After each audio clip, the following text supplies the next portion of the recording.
Boom! What's going on, everyone? This is Steve Larson. Welcome back to Sales Funnel Radio, and I'm very excited that you're here today. I am going to teach you 5 different types of entrepreneurs so you can identify which one you are. I've spent the last 4 years learning from the most brilliant marketers today. And now I've left my 9-to-5 to take the plunge and build my $1 million business. The real question is, how will I do it without VC funding or debt, completely from scratch? This podcast is here to give you the answer. Join me and follow along as I learn, apply, and share marketing strategies to grow my online business using only today's best internet sales funnels. My name is Steve Larson, and welcome to Sales Funnel Radio.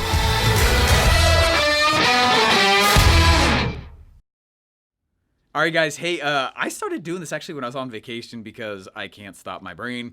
So for years, I tried to, okay, now it's nighttime. I'm going to go try and calm down and wind down. I don't do that anymore. I just try and redirect my noggin. You know what I mean? Hey, so I was sitting in it's vacation, and I was like, I really want to, I've got this thought on my mind. And I've had this on my mind for a little while, and I wanted to share this with you. And I did do an email out about it. Some of you guys may have seen it. I was laughing at the post, though. So I go and I'm sitting in this hotel room, and my wife took our kids to go on a little walk for a little while, and I was like, hey, I'm actually going to write this real quick and just take like, an hour or two and just do some stuff real fast. So anyways, I sat down and I started writing this post, and it turned into this thing that was like, it's pretty awesome. What I was laughing about, and it was a huge lesson to me, and it was actually a mistake. I will not make this mistake again.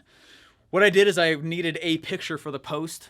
So I took a picture of me of when I was speaking on stage for 2 Comma Club X coaching program at ClickFunnels.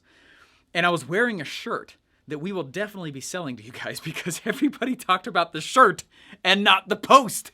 And I was like, it took me 2 hours to write that email, and it was so good. And every comment afterwards was about the shirt I was wearing. Oh my gosh, I love that shirt. Where'd you get that shirt? This is a cool shirt. Where's that shirt? How do I get that shirt? Should I Google that shirt? Where's the shirt? Where's the shirt? Where's the shirt? And I was like, there was not a single comment about the actual post itself. And I'm not mad about it. Actually, this is a classic example of the market telling you what to do, right? And I was like, all right, so what I'm going to do is I actually want to tell you what's in this post. What actually was from the email that I wrote because I was laughing so hard about it. I was laughing pretty hard because I was like, oh man, that's funny. That's funny right there. That's funny right there. And next time I'll choose pictures more carefully so that people read the post because it was some good stuff. Okay, so I just want to read this to you real fast, and hopefully it's not weird that I read some of my emails to you guys. I think there's some power in knowing why I'm writing them that way.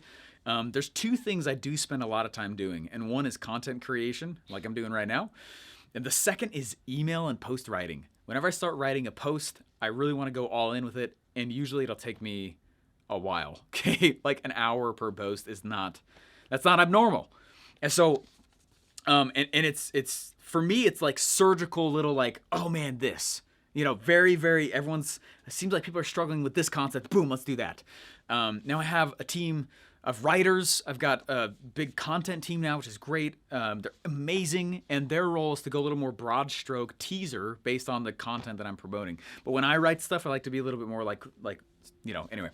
Okay, so I'm just gonna read this to you if that's all right. Okay, but this is the different types of entrepreneurs, and this got on my mind because I've been watching a little bit more Shark Tank, and it's funny that basically from the corporate world, someone from the corporate world might look at the show like Shark Tank and see that those who are sitting behind the desk is an entrepreneur. But so is the person who's walking up asking for money, which is really fascinating. And technically, they're right.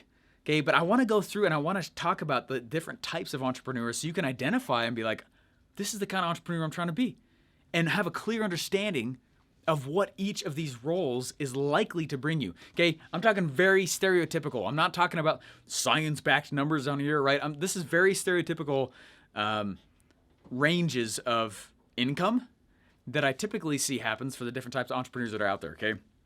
Okay, much of the business world is kind of getting carried away with the word entrepreneur. So that's how I started, okay? And I think the subject line of the post was, of the email that I put out was, are you actually an entrepreneur? Or something like that. Types of entrepreneurs or something. Anyway, much of the business world is kind of getting carried away with the whole word entrepreneur. Okay, many are calling themselves entrepreneurs when they're really not. And not everyone is an entrepreneur, nor should we expect them to be, right?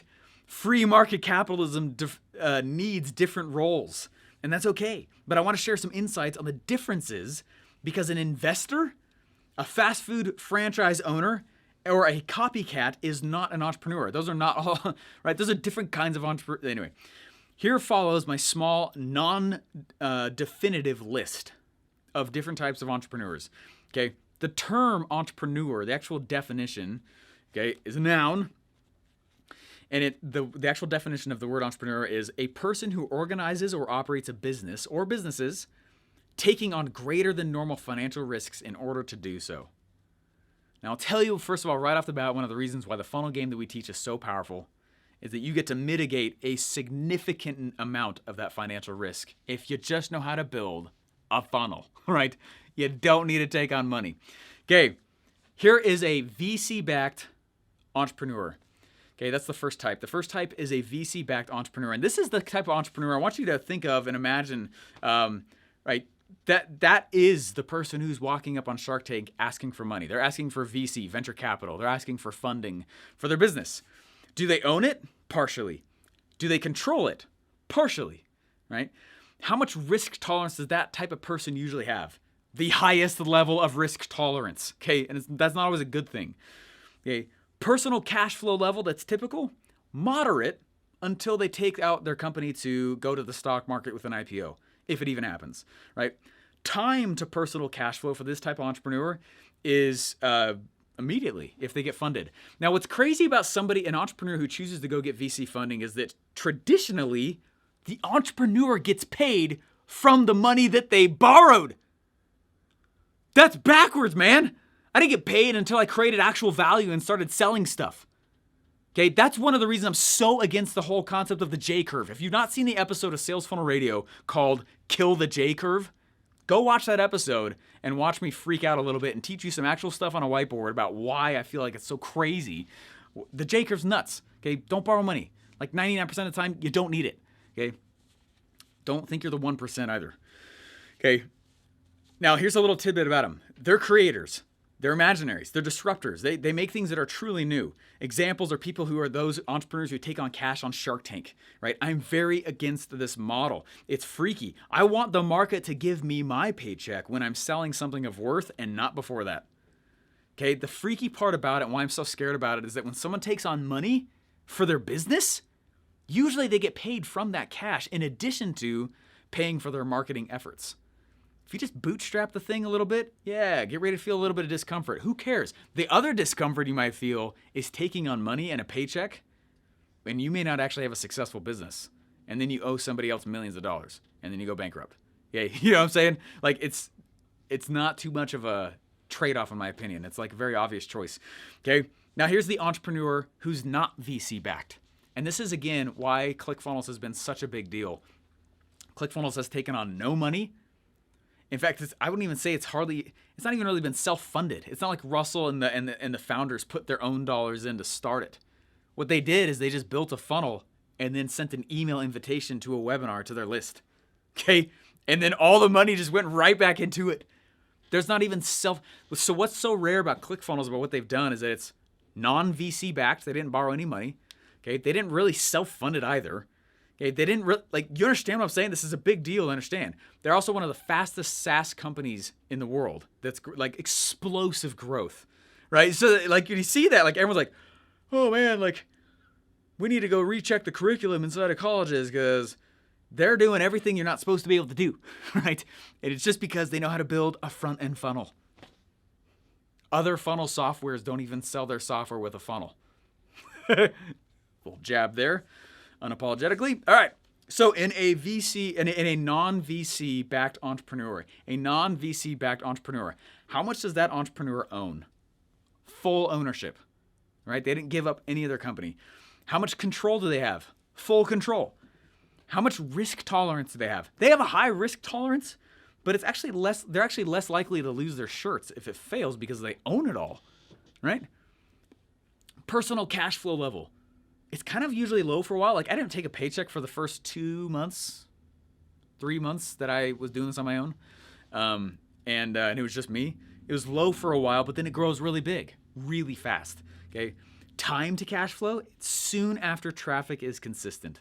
Okay, and if you guys want to go see this email and you know you're on my list, go search in your inbox for types of entrepreneurs. Okay, and it'll pop up there for you, or non-VC backed. Go search for that in your email and it'll pop up and you can go through and read this. It's out in detail, kind of almost like in a, not really a graph, but it's the same format for everything. Okay, so a little tidbit here on entrepreneurs that are non-VC backed. Guys, they're creators. They're imaginary. They're disruptors. They make things that are truly new. And they're a bit more scrappy than VC-backed entrepreneurs. That's what I've typically found, because they're willing to feel a little pain, okay? This requires moderate skills in marketing and sales to actually be a non-VC-backed marketer and entrepreneur. You gotta have a little bit of skill in marketing, all right? Come to freaking Offermind, right? That's where we teach you that, okay? Examples, Steve Jobs. Steve Jobs, he tried to get financing, but he was turned down. If you don't know that about Steve Jobs, he tried to actually get VC funding. He was turned down, so he sold his car for $750, and Steve Wozniak sold his calculator for $500. And that's how they self-funded Apple. Okay, Russell Brunson, he used funnels to sell funnels. Imagine that, a product of his product. So his own money wasn't at risk. Get after it. Okay, that's the second type. So first type is a VC-backed entrepreneur. Second entrepreneur is a non-VC-backed entrepreneur. Now here is, I want to go through several scenarios that there's just 3 other profiles who think they're entrepreneurs usually, but they're not. Actually, sorry, it's 4. And I'll go a little bit faster through these. One of them, the next one is a business owner. A business owner is not an entrepreneur. Let's look at the definition of entrepreneur. A person who organizes or operates a business or businesses taking on greater than normal financial risk. Okay, the creator. Okay, the person to entrepreneur something is to put something together and create stuff. Okay, a business owner is not always an entrepreneur. In fact, most of the time they're not. So people are like, I'm the president and the owner and this and this and this. That's a lot of roles. Okay. I'm just saying, I don't want to let's go too deep into semantics on this stuff. It's not semantics. A business owner is not always an entrepreneur. If they are not the one who put it together, usually they're not the one they're not being entrepreneurial. You can own something and not create anything in it. All right. Anyway, how much do they own? Full, depending. Do they control anything? Yeah, they can have full control, again, depending on ownership levels. Risk tolerance is moderate, but usually they're just copying somebody else. Personal cash flow level is moderate. They didn't create anything, though, right? They didn't create anything, usually. Okay. Now, I'm not jabbing at anybody who is a business owner. I'm just saying, usually they're not as creative as an entrepreneur. Okay. They can make good money hacking, but I found that those that stay there usually remain worried about money. Right? If you're a copycat business owner, okay, that's the definition of what I'm going through right now. A copycat business owner. If your whole business is based on continually hacking everybody else, what I found is that is the category that remains worried about money the longest. Okay? Eventually you got to be prolific. Right? And I'm not saying you can't funnel hack your way into a lot of wealth, but usually that person remains a little bit nervous most of the time. Okay? Anyway, so now this is a business owner who's a franchise owner. Okay, so the franchisee, the person who owns a franchise, that kind of business owner, that's not an entrepreneur. When somebody goes and they buy a franchise of McDonald's, that's not an entrepreneur.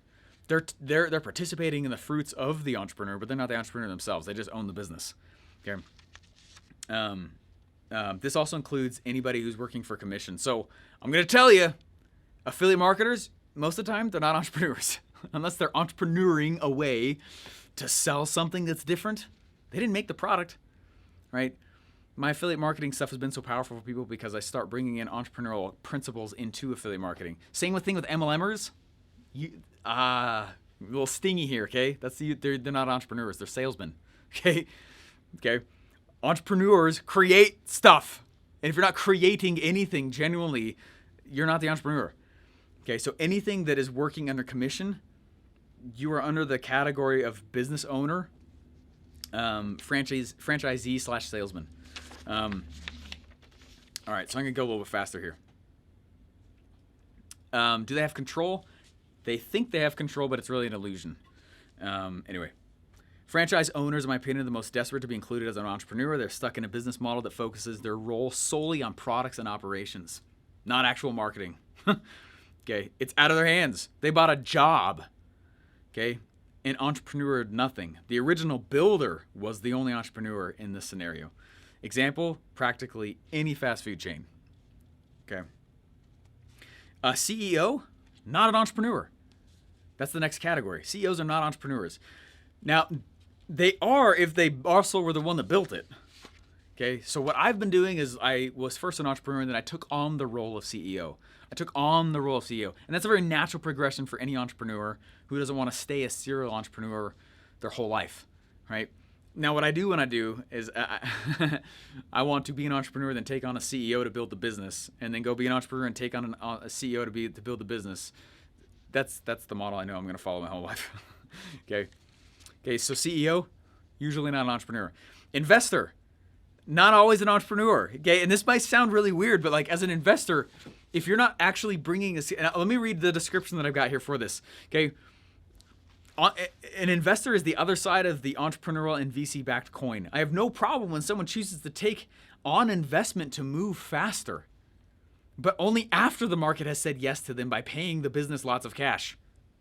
Right? I find when people take on money in VC funding post their business being validated by a lot of money from the market.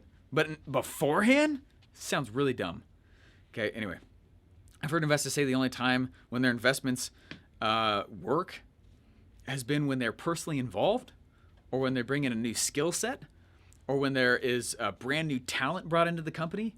I found, and I've actually heard from few investors. Anyway, people will say like, "Hey, I don't find that straight up just investing cash in a business very, very challenging to make it work unless you're willing to actually bring in a new skill set, bring in some kind of new talent. The cash itself is usually not the reason why something is going to work, which is why you don't need it in order to build it in the first place." Okay, so hopefully I've not just offended the crap out of everybody who's listening to this podcast episode right here. Okay, and I know I went a little bit deep, not a lot of story in this episode here, but just to recap, a VC-backed entrepreneur obviously is an entrepreneur. They just took on cash and gave up a lot of control and ownership, usually. Okay, again, speaking in stereotypes here. I know there's always different scenarios, clever contracts. Anyway, an entrepreneur who is not VC-backed obviously is an entrepreneur and owns everything and keeps their control. They usually don't take a paycheck for a little bit, but then they have an insane amount of flexibility afterwards, more than any other type. Business owner who's kind of a copycat, they can entrepreneur stuff on top of, like, by default, they're not an entrepreneur though. They're just funnel hacking, or they're just hacking their way into cash, which is great, but eventually understand that to be an entrepreneur is to create something. And so if you're just copycatting your way in, that's not being an entrepreneur. And I found that that's the category that remains the most scared about money, even above the franchise people, because they're like, who do I hack? And I got to spend all this time, money, and resources hacking. Okay. And they get freaked out, and they're like, then I need to go recreate it. Then I need to go relaunch it, and it's scary. Just be a real entrepreneur. Build something that's awesome. Build a list, and then it's very hard for your products to fail after a certain level. Just stay with it. Okay. Next category, business owner who's a franchisee or also includes any sales positions. Not an entrepreneur. Okay, it isn't. It's the sales position that you bought. Okay. CEO, not an entrepreneur, unless they were also once one beforehand. Investor, not an entrepreneur, right? And I know I'm going to get a little kickback from that, but I'm talking about the entrepreneur. I'm talking about the investor who just walks up and hands cash off and then walks away, right? It's the invest and dash model. That's not being an entrepreneur. Now, an investor who goes and puts their money in and then brings some extra talent in and starts actually creating extra things on top of the business they invested in, sure. But I'm just going through this. So here's the recap, and this was all in this email, and it's the reason why it took me a lot of time to go through this, and maybe I went too deep onto it, but I don't care, whatever. Like, okay, Steve, nice. Why are you showing me this? I totally get it. It seems random, but it's not. The reason I'm so stoked about my OfferMind event, so here's the tie-in, how I did it in the email. And what I do is because it's a very fast path to real entrepreneurship that lets you own and control everything. Okay? Now, own and control. Robert Kiyosaki has a quote. He says, "The poor own everything and control nothing." I want you to think about that. The rich own nothing and control everything. Fascinating. It's from Robert Kiyosaki. It's exactly what he said. The poor own everything and control nothing. The rich own nothing and control everything. And what I'm telling you here, and why this is such a powerful thing, is if you just caught what I just said, OfferMind teaches you how to own and control your business. Okay? That is freaking rare. And everything we're doing in this funnel world, everything we do in this offer world, everything I do in my business is not normal, right? But it works. It's just not known yet. Okay, it's just barely starting to get seen by the actual mainstream entrepreneur space. Okay, you have such ridiculous advantage if you just learn the models we're talking about. They're not hard. You can execute them at a 50% level and you still make a lot of money. Okay, it's not about perfection. It's not about perfection in this. Okay. Anyway, so I say when you come to OfferMind, you'll learn the marketing principles and timeless models that us non-VC backed real entrepreneurs use to grow our companies from the ground up. Okay. Not sure how else to position the tremendous value here. This is not what I learned in my marketing degree. This is not what you learn in mainstream entrepreneurship. Okay. But it'll surprise you to know that real entrepreneurs, a lot of them know this stuff and they do it. It's just not a thing that's taught out there. Okay. There really is a back door. Okay. There's really back rooms. Okay. Anyway, it might surprise you to know that real entrepreneurs know and do more than is being taught. Okay. Come to OfferMind and let me pull back the curtain. Okay, so understand that when I'm writing emails and I'm doing a lot of promotions and stuff, I am finding principles and I'm tying it back to whatever I'm promoting, which isn't new. But what I'm saying in this, what I'm declaring in this email, what I was hoping people would gather from the post, which taught me it didn't come across, so that's good, right? That lets me know that, hey, I got to redo this piece, and that's fine. Okay, I'm saying to you, you can own and control your entire company. And Robert Kiyosaki is saying here, look, the poor own everything but control nothing. The rich control everything and own nothing. And I'm saying you can own and control if you just learn how to build a freaking funnel, okay? And skip the entire J curve, and that's why this stuff is so powerful, okay? So anyways, hopefully you guys enjoyed the episode today. I know it's kind of deep, I know it's kind of long, and I definitely went through things in a little bit different fashion than I normally do. And not a lot of story, but please hear the principles inside of it, what I'm telling you. The opportunity you guys have inside this funnel space is unlike any other that's ever existed in the entire history of the planet, okay? And when you guys choose to come and learn these kinds of things, I promise you, you will not be able to look at any business the same way because you sit back and go I wonder how they're generating leads. Wonder what their average car value is. Wonder what their cost to acquire is. Wonder this. And it's all a big formula. And I'm excited to teach it to you guys. So guys, go to offermind.com. Excited to see you guys there. Again, we're almost sold out of VIP, and we're starting to get up there and tickets too, which is very exciting. So this will be awesome, and I'm going to start going through, and I want to do a lot of interviews with the speakers now and bring them on and chat with them so you guys get a chance to meet who they are and what it is that you actually learn from them. Guys, thanks so much. Go to offermind.com and grab your ticket. We'll see you guys there. Let me help you learn how to get rich. Bye. Boom. If you're just starting out, you're probably studying a lot. That's good. You're probably geeking out on all the strategies also, right? That's also good. But the hardest part is figuring out what the market wants to buy and how you should sell it to them, right? That's also what I struggled with for a while until I learned the formula. So I created a special mastermind called an OfferMind to get you on track with the right offer and, more importantly, the right sales script to get it off the ground and sell it. Want to come? There's small groups on purpose so I can answer your direct questions in person for 2 straight days. You can hold your spot by going to offermind.com. Again, that's offermind.com.